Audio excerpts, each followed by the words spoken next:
أعوذ بالله من الشيطان الرجيم بسم الله الرحمن الرحيم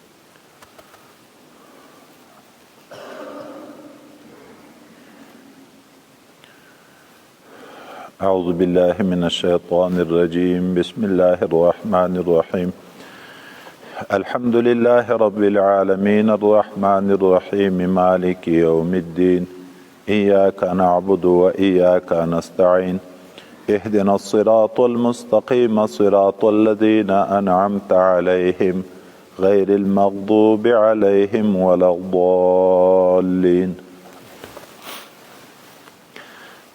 د سورة فاتحه مبارکه ترجمه او زیات تحقیق پرون وکړه. نن به د سورة فاتحه مبارکه څه نه څه فضائل ذکر کو چې خدای متعال دغه سورة مبارکه ته څومره عظمت ورکړی. حدیث مبارک راځي حضرت پیغمبر صلی الله علیه وسلم فرمای چې الله تعالی وی قسمت صلاة بیني و بین عبدي ولعبدي ما سأله. ما تقسیم کړی د لمونځ مراد د لمانځه نه سورت فاتحه ده په مابین د ما او په مابین د بنده د ما کې، خو د ما بنده چې څه د ما نه غواړي الله تعالی وی زه یې ورکوم. اوس چې انسان لګیا شي سورت فاتحه مبارکه تلاوت شروع کی الحمدلله رب العالمین چې وی الله تعالی وی حمدنی عبدی د ما بنده د ما حمد ادا کو. چې الرحمن الرحیم وی الله تعالی وی اثنى علی عبدی د ما ثنا ویله بنده د ما. مالک یوم الدین چې وی الله تعالی وی مجدنی عبدی د ما لوی بیان کړه بنده د ما. تر دې ځای پورې د رب کریم د صفاتو بیان ده. ایاک نعبد و ایاک نستعین الله تعالی وی دا د ما او د ما د بنده په مابین کې شریک ده. یو طرف ته د عبادت خبره ده، بل طرف ته د معاونت. اگر کا عبادت بنده کوي د الله د پاره، معاونت بنده غواړي د الله تعالی نه، خو دواړه دي پکې.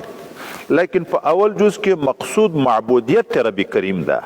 ایاک نعبدو کې ځکه دا وی چې دا یو جز د ما ده، بیان د معبودیت رب ده، او په دا بل ځان کې بیان د احتیاج د عبد ده. خدای پاک زه تا ته محتاج یم، د تا نه معاونت غواړم.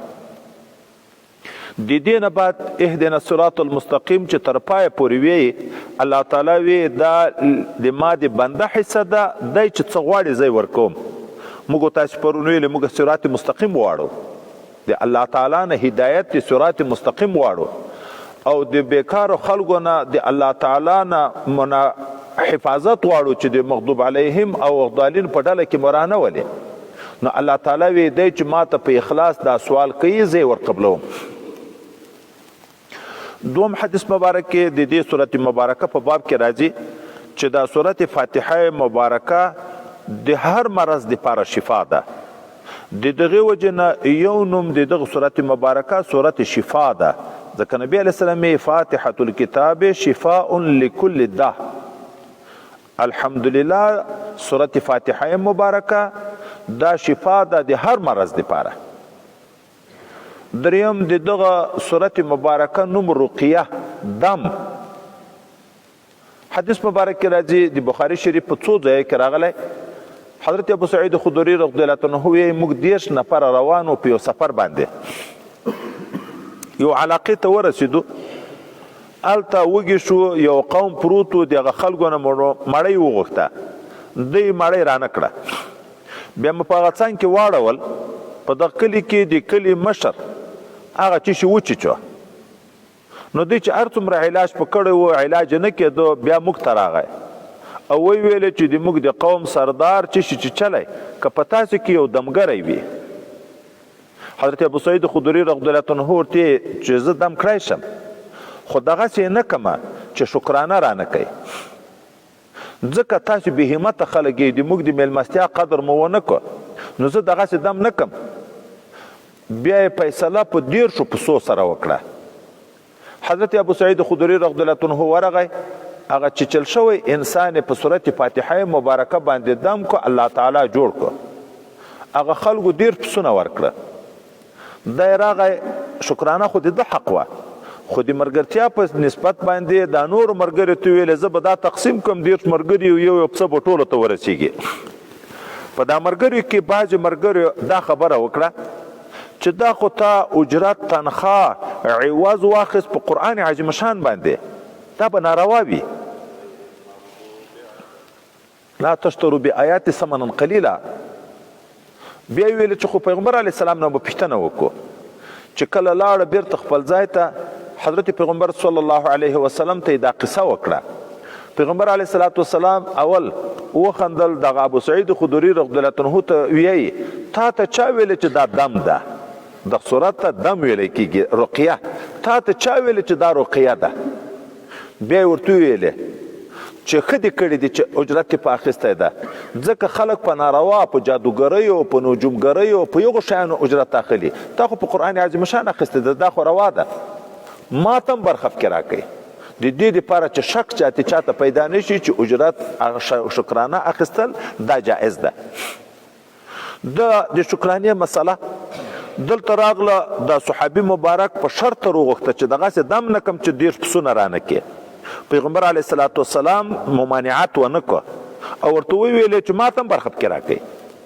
بل ځای کې یو صحابي مبارک یو لیونی چې په زولانو یې تړلی و څو شپې په دغه صورت فاتحه مبارکه باندې دم کوو الله تعالی جوړ کړ بیا یې خلکو 100 پسونه ورکول ده ویل زه تر څو نه اخلم چې ما د پیغمبر علیه السلام نه پوښتنه نه یې کړې چې په دغه دم باندې اجرت روا ده که نه هغه چې حضرت پیغمبر علیه السلام ته ویلې هغه هم ورته ویلې بهترین اجرت هغه ده چې په قرآن عظیم شان یې واخلې نو دغه صورت ته صورت رقیه هم ویلی کېږي د دم صورت ویلی کېږي شفا د هر مرض دپاره ده حضرت مبارک هم چې اول اجازه به خپلو خلیفه صاحبانو ته د خپلو خاص مریدانو ته د دم کوله د دغه صورت فاتحه مبارکې اجازه به کوله دا د صورت فاتحه مبارکې لږ اجمالي فضائل چې پرون موږ تاسې نه و ذکر کړي چې دا ملګري ښه ورته متوجه شي د دغه صورت مبارکه عظمت ته لحاظه ټولو خپلو دغو ملګریو ته د ما اجازه ده چې هر یو تکلیف کېدو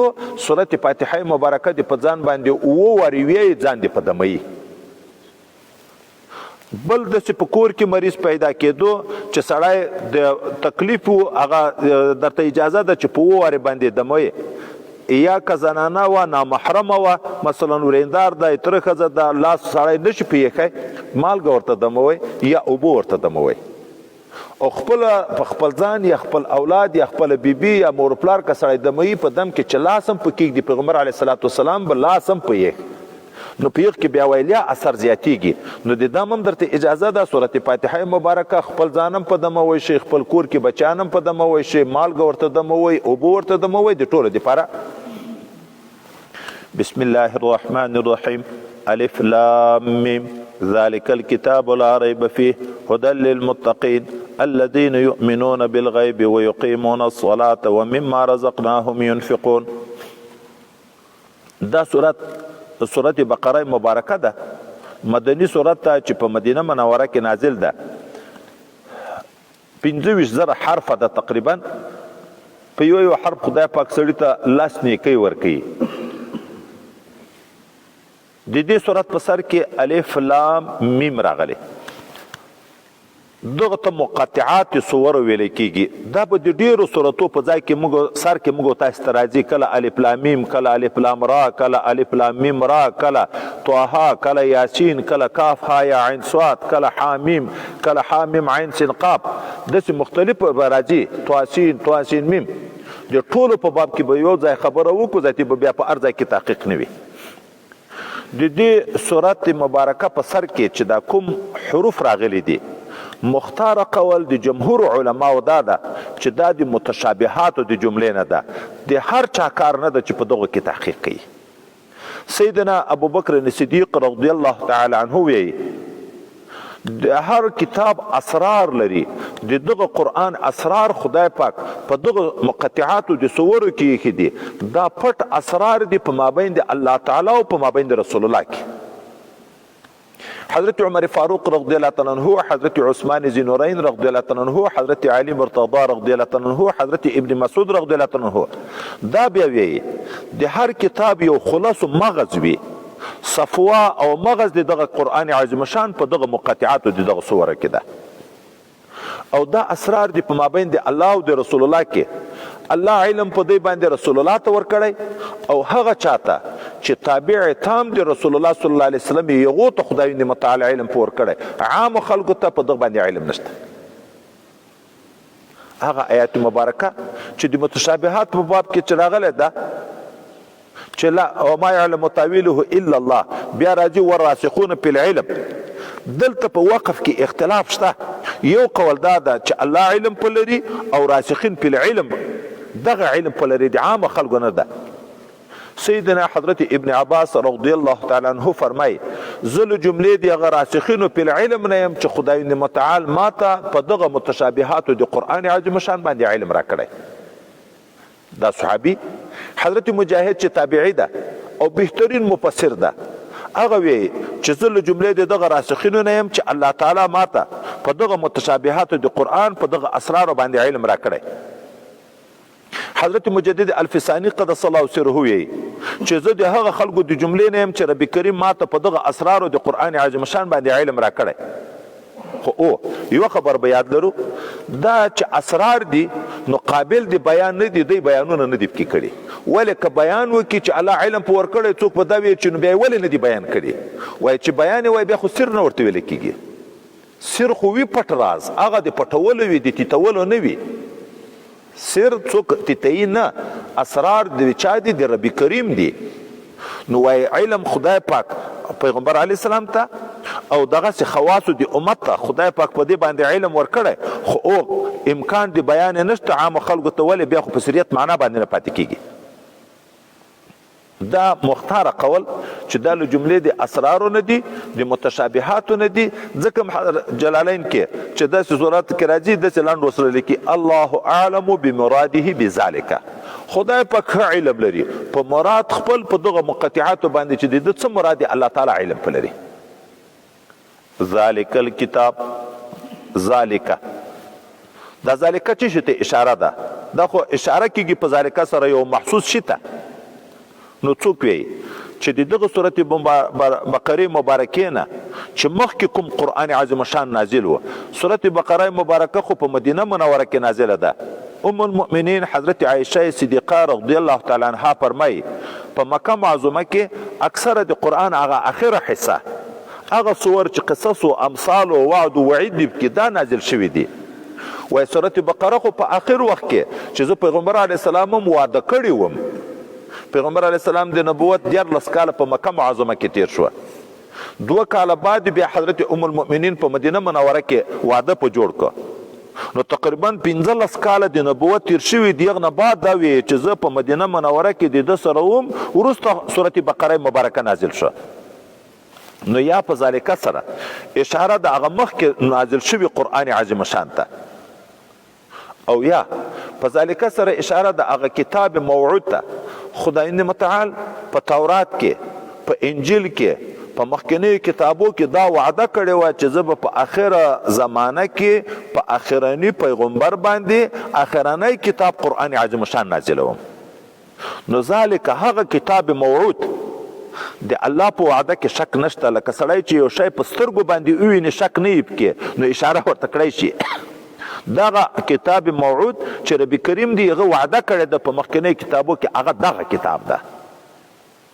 ذالک دغه چې هغه الله وعده کړی ده په تیرو کتابو کې، الکتاب دغه کتاب ده. یا ذالک دغه صورت ته اشاره ده. دغه صورت چې دا موږ اوس تلاوت کوو دا جز د دغه کتاب د قرآن عظیم شان ده.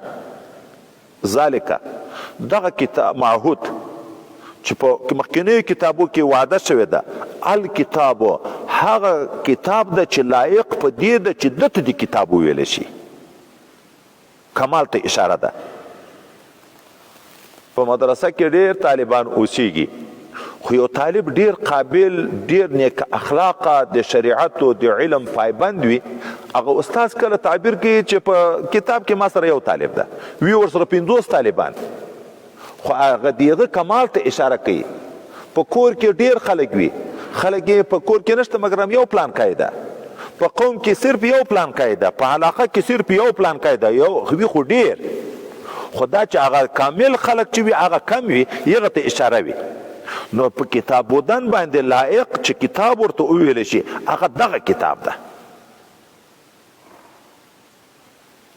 لا ریب فيه دغه درې جملې را روانې دي اوله د دومې تابع کوونکې ده جملې متناسقه دي یو د بل دپاره دلیل ده دا موحود دغه لایق په دې ده چې دته د کتاب وویلی شي دوم د هغې جملې وستایي کې ذکر کوي دا یې تابع ده لا ریب فيه په دې کې هیڅ شک نشته چې دغه کتاب لایق په دې ده چې دته د کتاب وویلی شي او دا چې دا کامل کتاب ده او په دې خبره کې هیڅ شک نشته کتابونه خو د هدایت لپاره نازلیږي هدى للمتقین نو دغه کتاب هدایت لپاره د متقینو دا کتاب لایق په دې چې دته د کتاب ویل شي په دې خبره کې هیڅ شک نشته یو ترجمه موږ دا وکړه دومره ترجمه بعض مفسرین بیا داسې کوي لا ریب فیه هیڅ شک نشته په دا قرآن عظیم شان کې اوس دستي سوال واردېږي ولې کفار ټول په قرآن کې شک کوي که نه کوي چې دا خو د بنده کلام ده د ځانه یې جوړ کړی العیاذ بالله کله شعر ورته ویي کله سحر ورته ویي کله کهانت ورته ویي څنګه بیا دا ویل کېږي چې په دې کې هېڅ شک نشته نو جواب دا ده دا کتاب چې کامل کتاب ده لا ریب فیه ځای د شک نشته پکې که شک څوک کوي بې دلیله یې کوي یو شای منشه لري په هغه کې څوک شک کوي وجه یې وي دغه کتاب د شک ځای نشته بیخي شک چې کوي جاهلان یې کوي عنادګر یې کوي ولې وایي د دغه قرآن عظیم شان فصاحت د دغه قرآن عظیم شان بلاغت د دغه قرآن عظیم شان اعجاز ته چې څوک نظر وکړي چې عقل سلیم ولري هغه خود به خود دا تسلیموي چې دا د انسان کلام نه ده چې عقل سلیم ولري د قرآن اعجاز ته آدم علیه السلام څومره زره کاله مخکې تیر ده نوح علیه السلام څومره زره کاله مخکې تیر ده ابراهیم علیه السلام څومره زره کاله مخکې تیر ده دا د مخکینیو په زرګونو کلو واقعي چې ذکر کېږي دا د بنده په علم کې راتلی شي قیامت څه وخت راځي د قیامت قصید کې ذکر کېږي دا د بنده په علم کې راتلی شي یو څوک داسې خبر ده چې قیامت کې به څه پیښیږي دا قرآن اخبار د ما سبقه اخبار د ما سیأتي دا اخبار بالغیب چې عام ملګري په پوه شي دا یو واضح دلیل د اعجاز چې دا معجز کلام ده داسې کلام د اعجاز وی دی ته چې بنده د مقابلین عاجز وي د ده خبرې نه ټول خلک عاجز دي چې په خپل عقل په خپل فکر په خپله دانایي باندې مخکینیو امتو قصې نشي معلومولی د راتلونکي حالات نشي معلومولی دا چې په دې کتاب کې ام تیر ذکر دي ام راتلونکي ذکر دي دا دلیل دی چې دا د رب کریم کلام ده نو دغه خپله د شک ورکوونکی ده دا کتاب ځای د شک نه ده که څوک شک کوي بې ځایه یې کوي هدن دا په واقع کې حال ده خو حال خو حمل په ذل حال باندې د خبر حیثیت لري دا خو مصدر ده حمل د مصدر خو نه صحیح کېږي ځکه خو صرف وصف ده نو دلته موږ تاسې نه د کتابو کې وی چې کله حمل مبالغتن راځي دا کتاب په هدایت کې ډیر کامل ده نو لکه عین هدایت ده هدن عین هدایت ده خو قید وسره ذکر کو للمتقین د متقین انسانانو لپاره کلوی هدن للناس ناس خو عام انسانانو ته ویل کېږي موږ تاسې به وروسته یا ایها الناس کې خبره کوو هلته وی هدن للناس دلته وی هدن للمتقین نو تعارض نشته هدن للناس د نزول په لحاظ د دغه قرآن عظیم شان تخصیص نه تر یوې زمانې پورې شته، نه تر یوه قومه پورې شته، نه تر یوې ژبې پورې شته. تر قیامته بل کتاب نه نازلیږي. د ټولو قومونو دپاره ده، د هرې ژبې خاوندانو د خلکو دپاره ده. دا کتاب بل کتاب نازلیدونکی نه ده. هغه لحاظ باندې هدن للناس اراءة الطریق، هدایت په معنا د اراءة الطریق، راهنمایي د حق هر چاته کوي. خو دلته چې بیا ویلي دي هدن للمتقین، دا بیا د منفعت په لحاظ. نصیحت استاد کوي ټولو شاګردانو ته، خدا چې د استاد د نصیحت نه ګټه بعضې خلک اخلي. موږ وینو ډېر طالبان د استاد په هغه هدایتو باندې، هغه د هغه په نصایحو باندې عمل نه کوي. نو ګټه تخصیص د ګټې په لحاظ واخیست. هدن للمتقین هدایت ته راهنمایي ده د خاص متقینو دپاره چې څوک متقي وي هغه ته ډېره ګټه ده پکې. اوس متقین څوک دي؟ د تقوا څو مرحلې دي. یو ادنا مرحله د تقوا ده. کومه تقوا ده چې د ابدي جهنم نه سړی ځان بچ کړي، هغه په ایمان راځي. که ایمان سړی رانه وړي په کفر کې خدای نه خسته مړ شي، اب ټول عمر په جهنم کې دیغ بیا وتل نشته. خو چې نفس ایمان راوړ، د ابدي زندگی نه ځان خلاص کو، بیا د الله په حکم د رب کریم په تقدیر کې کڅا د ګناو د وجه نه عذاب ورته مقدر او عذاب په تیر شي، خو مسلمان همیشه لپاره په جهنم کې نه پاتې کیږي. دا ادنا مرحله ده د تقوا. متوسطه مرحله د تقوا هغه ده چې د کبائرو نه ځان ساتي او د اصرار علی الصغائر نه ځان ساتي. یو کبیره ګناه دی، یو صغیری گناه دی. کبیره گناه نفس کړن لوی جرم ده، هلاکت ده، لوی خطر ده، موجب د جهنم ګرځي. که الله رحم وکړي خو ځان ته خبره ده، که نه خپله ګناه کبیره سبب د جهنم ده. او صغیره گناه دا په نیکو اعمالو ختمیږي، لیکن که څوک په صغیره گناه دوام کوي، همیشه کوي، بیا کبیره تر جوړیږي. نو د متوسطه مرحله د تقوا ده چې د کبائرو نم ځان وساتي او د دوام علی الصغائر نم ځان وساتي.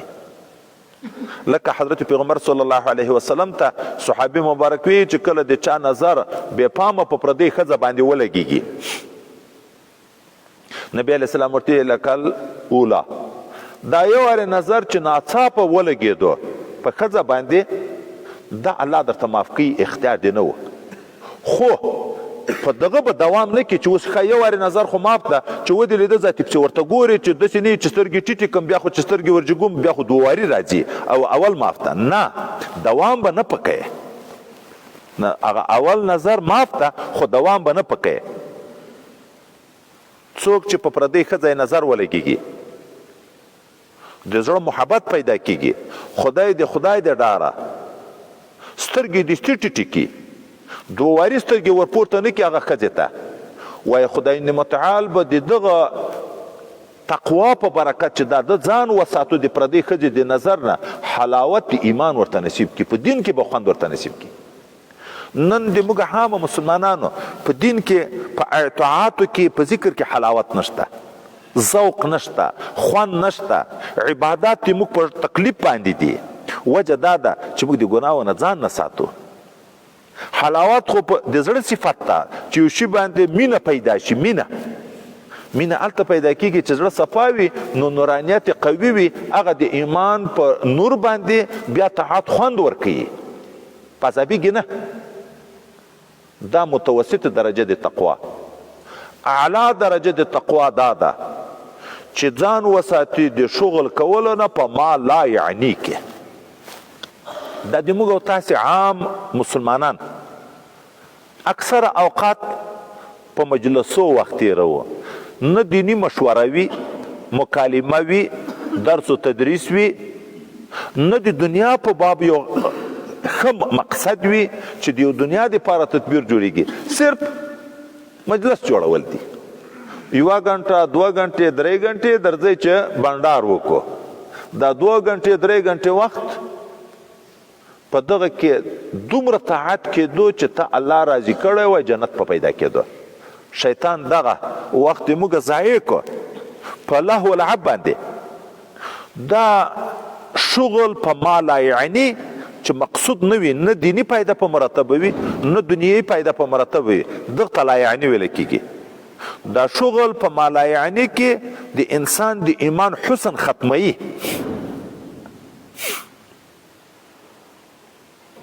دغه یو پله داسې خلاصه پرېږدي ذاتي بدربی نه کړي دا لا یعنی کې وخت تېرول د انسان د ایمان حسن ختموي اوس نو چې د لا یعنی نه ځان وساتې دا اعلی فرد تقوا ده 4 حدیث دي په یو قول 3 حدیث دي چې په دغه عمل وکړي دا لکه په ټول دین باندې چې عمل وي یو دا چې سړی نیت صفا کړي انما الاعمال بالنیات په دغه حدیث چې عمل وکړي چې هر عمل کې خاص د خدای د رضا دپاره کړي دوم نبی علیہ السلام حلالم ښکاره دي حرامم ښکاره دي په مابین کې شبهناک شیان دي چې د شبهناکو شیانو نه ځان وساتې عزت و ابرو خپل ایمان به وساتې او ګناهو ته به سړی ورنږدې کېږي نه هر څوک یو پاچا چمن لري یغه چمن ته چې څوک مال ورنږدې کړي تر ورګډېږي بیا اخر سبب د سزا ګرځي نو هوښیار هغه ده چې هغه پردي چمن ته مال بیخي ورنږدې نه کړي او حما د الله په مخدمده کې ګناوي دي لکه د پاچایانو خپل خپل محلونه وي د هغه چراګاو حفاظت کوي الله موږ د ګناو نه منې کړي حما د الله تعالی دا ګناوي دي اوس ګناه ته به ورنږدې کېږي نه شبهناک شیان نږدېکت ته ګناه ته چې سړی ګناه ته ورنږدې شو بعین په ګناه کې واقع کېږي ځکه موږ ته رب کریم لا تقربوا الزنا زنا ته ورنږدې کېږه ما ګورې داسې نه وي لا تزنو زنا مه که ورنږدې کېږه ما پردۍ ښځې ته ګوره ما پردۍ ښځې سره خبرې مه کوه پردۍ ښځې سره ستړې مشې مه کوه د پردۍ ښځې سره په کوټه کې مه ګوښی کېږه د پردۍ ښځې سره په لیار کې مه ګوښی او ښځې ته دا سړی نه ښایسته کوي په نظر کې د دې په زنا سره ګرفتاره کوي اوس نو په دغه حدیث چې عمل وشي دریم من حسن اسلام المرء ترکه ما لا یعنی د انسان د ایمان د ښایست نه دا ده چې لا یعنی کارونه ځان وساتي وخت ضایع نه کړي اوس نو اعلی پر د تقوا دا ده چې اوقات ضایع نه شي لکه پرون ما د دوام د ذکر خبره درته وکړه چې اوقات ټول د خدای پاک سره په تعلق کې سړی تیر کړي دغسې ناستې مجلس کې یا تلاوت وکړه یا زړه کې ذکر وکړه په یوه سبحان الله باندې نبی علیه صلات وسلام وی چې د جنت مځکه اوار میدان ده ډېره خوږه مځکه ده نیالګي ذکر ده ته ذکر کوه هلته نیالګي درته شنه کېږي باغ درته جوړیږي هدى للمتقین دغه قرآن عظیم شان هدایت د متقینو دپاره اوس نو متقین چې په دغه تقسیم 3 قسمه شوه دا ګټه هم 3 قسمه ده چې په چا کې څومره تقوا زیاتیږي هغه ته د قرآن ګټه ډیره رسیږي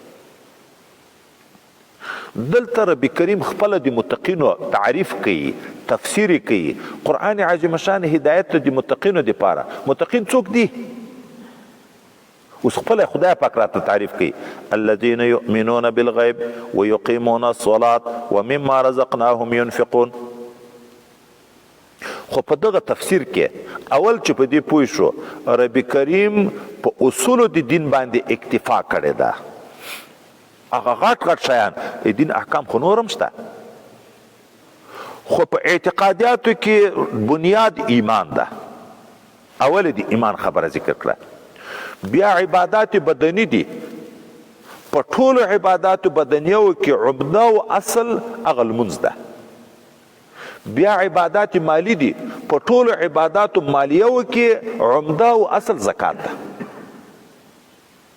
لکه نبی کریم صلی الله علیه وسلم د لمانځه په باب کې راځي چې لمونځ عماد و دین د دین ستنه ده چا که لمونځ کو د دغه سړي دین خوندي ده که لمونځ یې پرېښی لکه د ده خیمه ړنګه شوه دین یې ړنګ شو او د زکات په باب کې ویل شوی دی چې زکات قنطره الاسلام، دا یو پل د جنت ته په ځي. نو چې دا موجود وي جنت ته سړی پتلی شي. دغه اصول د دین دغه درې ذکر کړي دي. الله ته وایي متقین هغه څوک دي چې ایمان لري په پټو شیانو. تفسیر به وروسته وکړو. او په صحیح طریقه لمونځ ادا کوي او زکات ورکوي. وای نور عبادات داسې نه چې نور نه کوي بیا متقی ورته ویل کېږي. خو روژه به هم نیسي، حج به هم کوي، واجبي امور به هم کوي لکه قرباني او سرسایه او دا سنت او نفلي به هم کوي. خو چې څومره ډېر نیک اعمال کوي او د ګناهو نه به هم د ټولو ځان ساتي. اوس په تفسیر کې اول ویلې متقین هغه څوک دی چې ایمان لري بالغیب. بالغیب څه معنا؟ دغه دوی معنا دي. یا معنا دا ده ایمان راوړي په مغیباتو، په هغه شیانو چې پټ دي، په سترګو نه لیدل کېږي. الله تعالی هیچا نه ده لیدلی. صفات مبارکه الله تعالی نه په سترګو لیدل کېږي نه په غوږو اورېدل کېږي. هیچا نه ده لیدلی. د قیامت ورځ چا نه ده لیدلی. جنت و دوزخ چا نه دي لیدلی. پولیسورات چا نه ده لیدلی. رسولان چا نه دي لیدلی. مخکینی کتابونو نزول هغه چا نه ده لیدلی. ملائکې چا نه دي لیدلی. دا د امنت بالله اجزا، دا د امنت بالله اجزا. خو الله ویلی دی، رسول الله موږ ته بیان کړی، مؤمن هغه ده چې د الله او د رسول په خبر کې شک نه کوي. نه مې دی لیدلی، نه مو دی لیدلی، خو الله راته ویلی دی چې شته. پیغمبر علیه السلام راته ویلی دی چې شته. نو متقی انسان هغه ده چې په هغه شیانو ایمان راوړي چې لیدلی نه دي. ایمان معتبرم ایمان بالغیب ده. ولې چې په ورځ د قیامت نه مخکې د قیامت په هغه غټو علامو کې یوه علامه دا ده دغه لمر چې مغرب ته لویږي یو وخت به داسې راځي چې دا لمر به بیرته راګرځي. دا لمر چې بیرته راوګرځي ټول دنیا کې څومره کفار دي ټول به کلمه ووایي، خو ایمان ذاتي نه قبلېږي. ولې؟ وایي ایمان بالغیب ختم شو، اوس خو ایمان بالمشاهده شو. د قیامت علامه دې په سترګو ولده. په داسې وخت کې بیا نه ایمان قبلېږي نه په داسې وخت کې توبه قبلېږي. یا لکه وایي د ذلقدنو وخت چې ملائکې د عذاب خبرې ورته شروع کړي، نیک عملو انسانانو ته زیری ورکوي، بد عملو انسانانو ته د عذاب خبرې شروع کړي. دی په دغه وخت کې پوه شي چې هغه الله او رسول چې څه ویلي وو، علماو چې راته بیانول حق وو، خو توبه به باسي. دغه وخت کې ذاتي توبه نه قبلېږي. چې عذاب ملائکې په سترګو ولیدې، خبرې یې واورېدې، هلته بیا ایمان نه قبلېږي. دومه معنا دا ده ایمان لري بالغیب. بالغیب دا معنا په حالت غیبوبت کې داسې نه لکه منافقین چې وروسته حال را روان ده چې مسلمانانو په مجلس کې به کېناستو موږ هم ایمان لرو، خو چې بیرته به د مسلمانانو نه لاړ غایب به شوه بیا به بیرته ویلې موږ کافران یو. هغه خپلو مشرانو ته چې سبق دستي نږدې کې را روان ده. د پټو د ښکاره فرق به نه وي. متقي هغه انسان ده چې ایمان لري که علما یا د وخت نبی موجود وي د ده په موجودګلوي کې او د ده په غیبوبات کې که حاضر وي که غایب په هر حال کې د ایمان لري. یؤمنون بالغیب. دوم صفت د اعمالو شروع کېږي د عقیدې نه. متقین هغه څوک دی یقیمون الصلاة چې د ټولو حقوقو سره سم ادا کوي لمونځ. اقامت په واقع کې د لغت په لحاظ سیده درېدن ته ویل کېږي. دا کومه ستن چې سیده ولاړی چې هېڅ کوږوالی نه وي پکې دغه ته اقامت ویل کېږي. نو لمونځ کې چې څومره قرآن عظیم شان موږ وګورو، یا به امر وي اقیموا الصلاة، یا به حکایت وي یقیمون الصلاة، مقیمین الصلاة، د اقامت ماده به ورسره ذکر کېږي. نو الله هغه لمونځ قبلوي، موږ نه هغه لمونځ غواړي چې ظاهري او باطني ټول حقوق کې لحاظ شوي وي.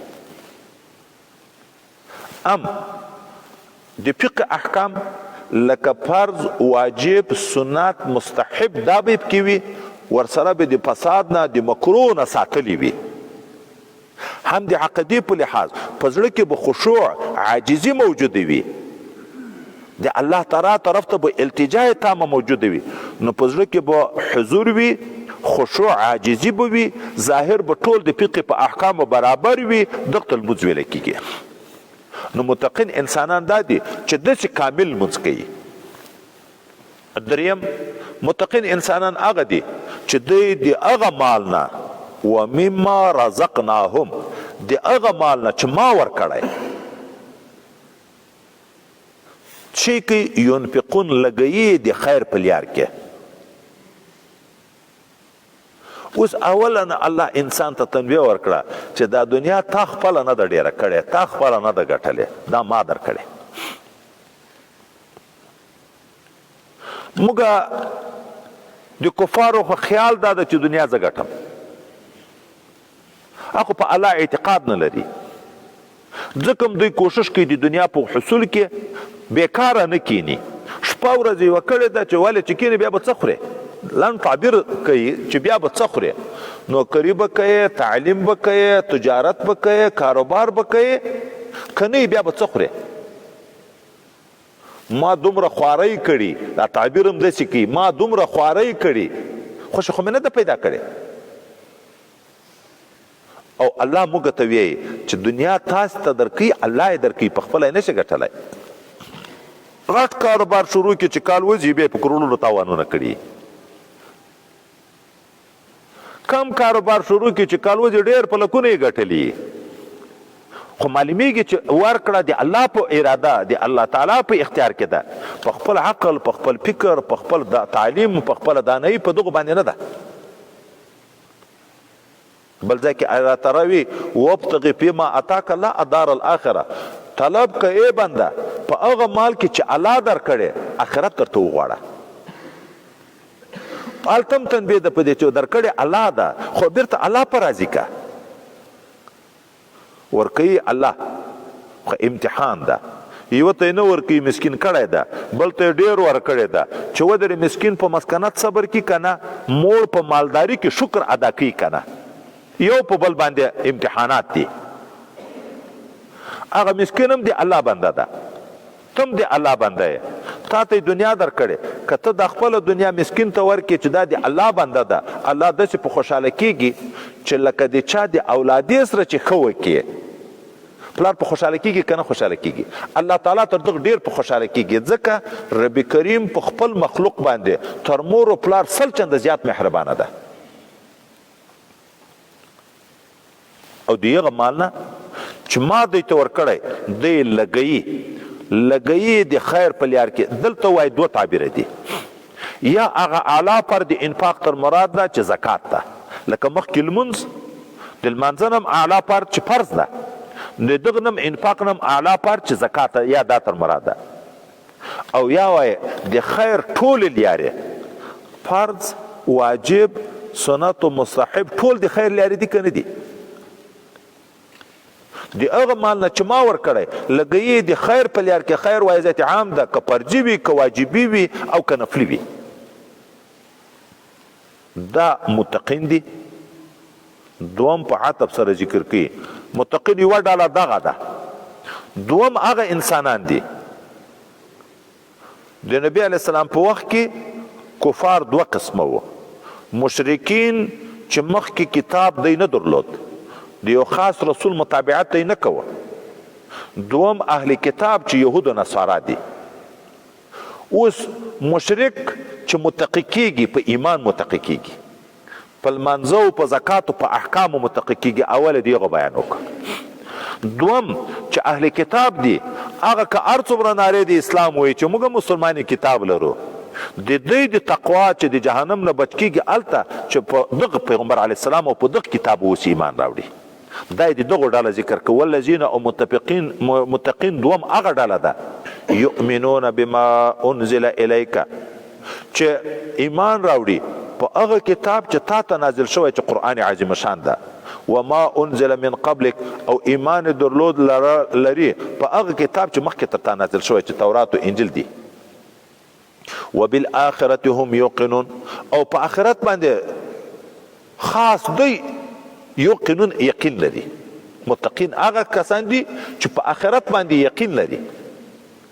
ډیر کار چې خراب ده هغه د دغه نه چې اکثره خلک د آخرت نه انکار کوي. کفارو مشرانو به اتباع ته ویل من یحیی العظام وهي رمیم، دا وراسته اډوکې چې یری غوندې شي توی شي، دا به بیا څوک ژوندي کوي؟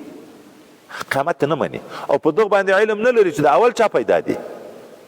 چې اول د خاورې نه پیدا ده خو اډو کې د خاورې شي خو بیرته د خاورې نه هغه ذات پیدا کوی شي چې هغه ولې پیدا ده. او د دنیا په فکر د دنیا په نقشه دوواري پیدا کول جوړول د یو شي اسانه وي که اول خو دوم اسانه وي. اول چې کارخانه یو شی جوړوي خو نوی ابتکار ده مخکې نوي نمونه نوي هغه ډیر سنجش غواړي چې یو وارې جوړ شي بیا چې خراب چې دستی بیا جوړول شي په دوواري کې خو هیڅ مشکل نشته. تر دغه ځایه پورې د متقینو صفات ذکر شوه چې متقین د کامل ایمان چښتنان چې د کامل ایمان تعبیر وکړو نو اعمال حسنه هم ټول پکې راغله. اولئک